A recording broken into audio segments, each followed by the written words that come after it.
उन्होंने रॉकेट और मिसाइल जैसी टेक्नोलॉजी का इस्तेमाल किया।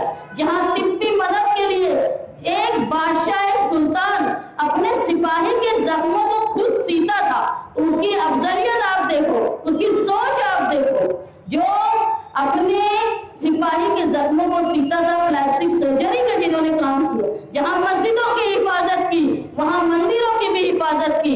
जहां मुसलमानों का सोचा, वहां हिंदुओं का भी सोचा। जिन्होंने तालीम को आगे बढ़ाने के लिए कोशिश की, वहां टीपू सुल्तान, हजरत टीपू सुल्तान की तस्वीर भी इंशाअल्लाह हमारे ऑफिस में आज रिपेयरिंग के बाद लगेगी।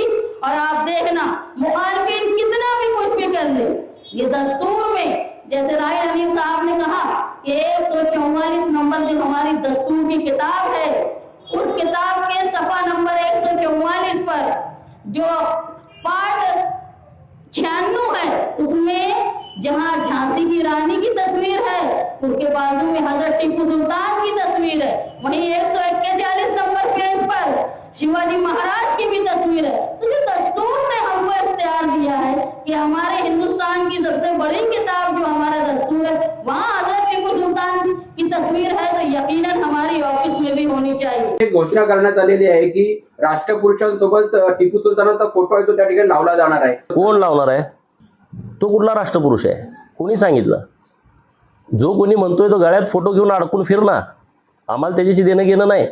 मी सरकारला मागणी अशी करतो, जिथं कुठं टिपू सुलतानांचे फोटो आहेत सार्वजनिक ठिकाणी, ते सुद्धा काढले पाहिजेत। पोलिसांनी जिथं जिथं कुठं आहेत त्या त्या ठिकाणचे सगळे चौकातले फोटो, चौकाला नावं देणं, त्याचं उदातीकरण करणं हे पूर्णपणे थांबवलं पाहिजे। जिथं कुठं असतील ते काढून टाकले पाहिजेत।